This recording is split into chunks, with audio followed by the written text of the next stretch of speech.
আমরা সিদ্ধান্ত নিয়েছি বিএনপিকে আগামীতে ক্ষমতায় বসাতে হবে। বিএনপি ব্যতীত কোন রাজনৈতিক দল ক্ষমতায় এসে এই দেশকে চালাতে পারবে না। সমালোচনা করতে পারে, নূর ভাইরা বলেছে নতুন ধারা রাজনীতি করবে, দুটো সিটে সমঝোতা করবে না। তাহলে নূর ভাইরা কেন বিএনপির সাথে 2 সিটে গেল? প্রথম কথা হচ্ছে বিএনপির সাথে শুধু 2 সিটে আমরা সমঝোতা হয় নাই। সময় হলে দেখবেন বিএনপি আমাদেরকে কোন জায়গায় কিভাবে মূল্যায়ন করে। আমরা তারেক রহমানকে চিনি, জানি তিনি কথা দিলে কথা রাখেন।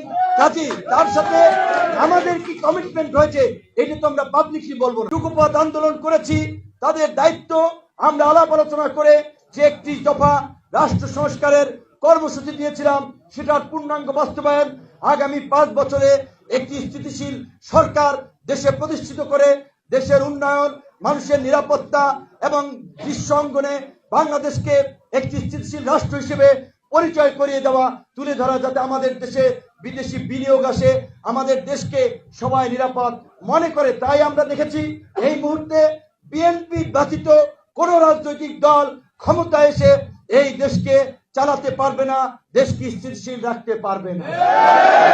তাই আমি ব্যক্তিগতভাবে কি পেলাম কিংবা আমার দল কয়টা সিট পেল এর চেয়ে আমাদের কাছে প্রাধান্য দেশের মানুষের, দেশের ভবিষ্যৎ রক্ষা করা, দেশের স্বাধীনতা সার্বভৌমত্ব রক্ষা করা। তাই আজকে এখানে ভাগ বাটোয়ারা চাওয়া পাওয়ার কোনো বিষয় নয়, দেশ এবং জাতির বৃহত্তর স্বার্থেই আমরা সিদ্ধান্ত নিয়েছি বিএনপিকে আগামীতে ক্ষমতায় বসাতে হবে। আমাদের এই বিএনপির ধানের শীষের প্রার্থী সারা দেশের যারা, তাদেরকে সারা দেশের মানুষ, কারণ আমাদের যেহেতু দেশব্যাপী পরিচিতি আছে, জয়লাভ করাতে হবে। এবং বিএনপির মিত্র যে কয়েকজন যারা অন্য সিটে অন্য মার্কা নিয়ে নির্বাচন করছে তাদেরকেই জয়লাভ করাতে হবে।